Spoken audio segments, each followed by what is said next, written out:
Okay, so ito yung bagong Realme 11. Ito yung bagong phone ng Realme ngayon at gagawan lang natin to ng isang mabilisang review. Pero bago yun, syempre, iimbitahan muna kitang mag-subscribe. Mahigit 80% pa ang hindi nakakapag-subscribe dito sa channel at goal namin ang kalahatiin yan. Kaya kung sakali na makatulong at magustuhan mo itong video, baka pwedeng tulungan mo na rin kami by clicking that subscribe button. At follow mo na rin kami sa Facebook para sa mas marami pang tech updates.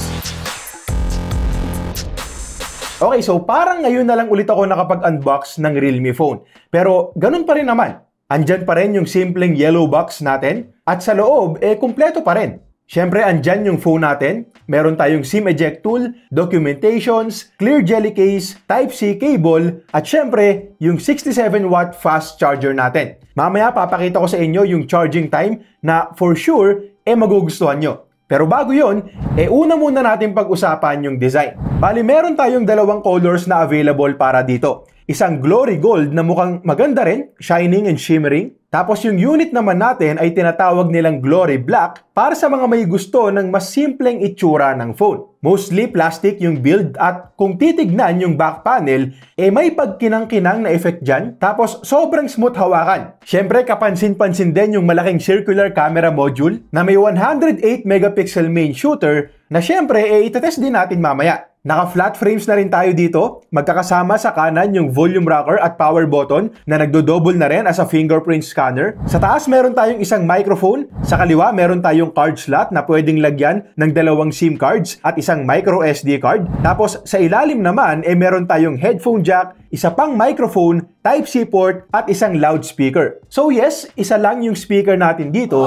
at para sa akin, dapat dual na ang ginawa nila. Since may mga phones na rin naman ngayon, even at entry-level price range na naka-dual speakers na. Pero in fairness naman dito sa Realme kasi kahit na isa lang yung speaker natin, malakas at decent pa rin naman yung tunog. So malinaw at klaro pa rin nating maririnig yung mga dialogues kapag nanonood tayo. At speaking of panonood, isa rin sa mga nagustuhan ko dito yung display. Meron tayo ditong 6.4-inch Super AMOLED display na may Full HD Plus resolution, 90Hz refresh rate, 360Hz sampling rate, up to 1000 nits na peak brightness, at protected pa ng Corning Gorilla Glass 5. May konting kapal pa yung chin pero manipis naman yung ibang sides at hanggang ngayon, maganda pa rin para sa akin kapag nasa left side yung punch hole for selfie cam. Kasi nga mawawala talaga yan sa paningin mo kapag naka-landscape mode yung phone, pag naglalaro ng games or nanonood ng videos. Tapos pagdating naman sa mismong picture quality, legit na maganda rin talaga lalo na for watching videos.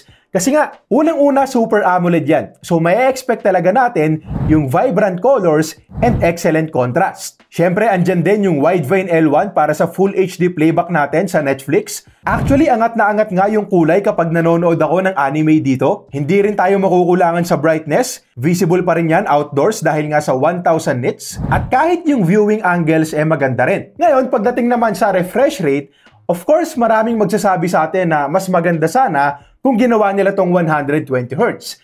At agree naman ako dyan. Pero take note na smooth na rin naman talagang tignan ang 90Hz. Isa pa, bumawi din naman sa touch sampling rate ang Realme dito. Kasi, again, naka 360Hz touch sampling rate to. So, may expect natin yung responsive na screen sa bawat pagpindot natin. At dahil nasa usapang responsiveness na lang din naman tayo, sunod na natin pag-usapan yung performance. MediaTek Helio G99 yung chipset na ginamit dito sa Realme 11. Yung RAM natin ay 8GB, tapos may another 8GB pa yan na virtual. Tapos yung storage naman ay malaki din at 256GB, na expandable din via micro SD card hanggang 1TB. Sa Antutu benchmark, nakakuha tayo ng 400,000 points. So kung usapang social media and productivity apps lang naman, email, research, mga banking apps, wala tayong magiging problema sa performance. Kahit mag-multitask pa tayo. Yun nga lang, pagdating sa gaming, siguro wag lang tayong mag-expect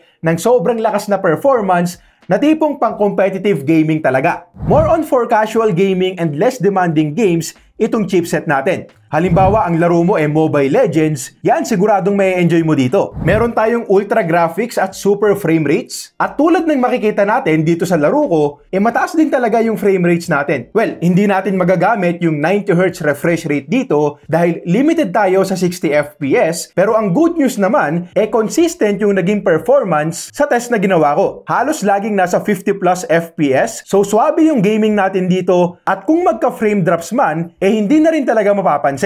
Sa Call of Duty, ganun din. Swabe yung laro natin sa multiplayer mode. Nakaka 60 FPS tayo dyan. Yun nga lang sa VR mode, hanggang 40 FPS lang tayo dahil sa limitadong settings. Delay din yung gyroscope. So, for casual gaming lang tayo dito sa Call of Duty. Tapos pagdating naman sa Genshin Impact, pwede rin naman as long as isiset lang natin yung graphics sa lowest preset. Pero syempre, expect pa rin natin yung frame drops dahil nga sobrang demanding ng game na to. At pagdating naman sa thermals, wala tayong problema dito. Hindi mabilis uminit ang G99, so hindi tayo umabot ng 40 degrees kahit nung naglaro tayo ng Genshin Impact.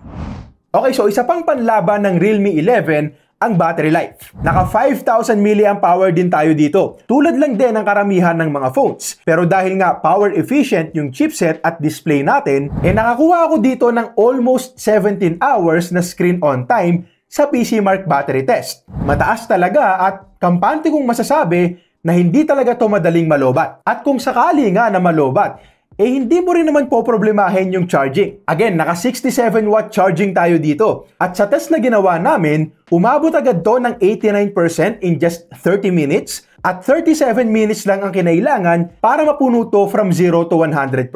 Napakabilis lang talaga. Okay, so next naman natin pag-usapan yung camera. Bali, meron tayong dual camera setup sa likod. Ibig sabihin, design lang yung isa dyan. 108 megapixels yung main shooter, Samsung HM5 sensor. Tapos yung secondary cam ay isang 2 megapixels na portrait lens. At ito yung mga shots na nakuha namin. Sa totoo lang, magaganda rin yung mga photos na nakuha since hindi naman ito yung upper mid-range talaga like the Realme 11 Pro and 11 Pro Plus. Andyan pa rin yung details and sharpness. Actually, kahit nga yung 2x digital zoom, pasado pa rin yung quality kung pang-post lang naman sa social media. Tapos mapapansin natin na matingkad din yung kulay. Hindi nga lang ganun kalawak yung dynamic range kaya may mga crushed shadows tayo sa ilang mga shots. May mga kuha rin na parang over-sharpened yung photos. So overall, good photos for social media postings. Pero syempre, hindi pa rin para i-expect na magiging kasing ganda ng mga worth 20,000 pesos na phones. At ganun din yung sitwasyon pagdating sa selfie cam. Natural yung kulay natin dito pero in terms of sharpness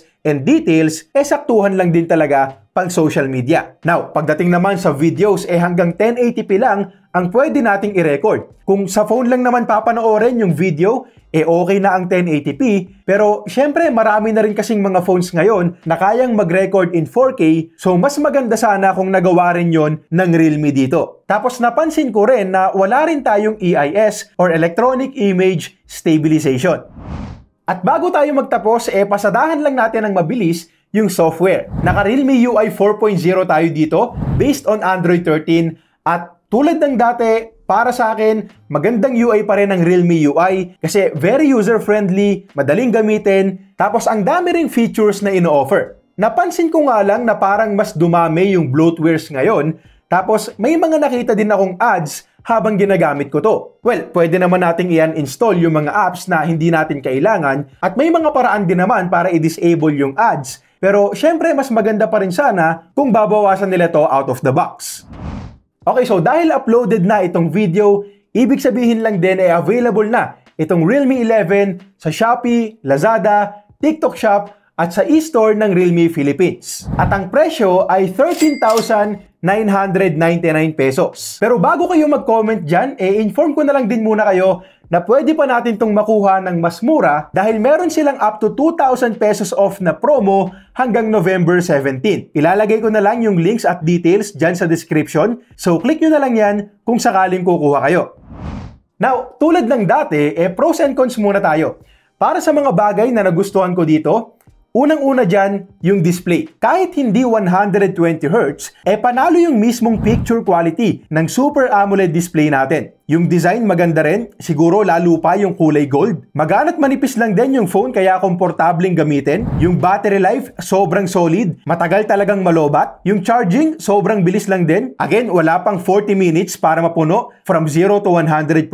Camera is good for taking photos. Tapos, syempre hindi rin natin pwedeng makalimutan yung malaking RAM at malaking storage natin dito. 8256 na pareho pang expandable via micro SD card and virtual memory feature. Pero syempre meron din tayong mga cons tulad lang din sa ibang mga phones. Yung speaker magiging mas maganda pa sana kung dual speakers na. Sana bawasan din yung bloatwares out of the box at sama ko na rin dito yung MediaTek Helio G99 na chipset. Well, G99 is actually a good chip. Decent performance, power efficient, at hindi rin talaga umiinit ng sobra. Yun nga lang, yan din kasi yung dahilan kung bakit wala pa tayong 5G dito at kung bakit wala din tayong 4K sa video recording. Okay, so yun lang muna para sa ngayon. Kung nagustuhan mo itong video, click mo naman yung like at subscribe.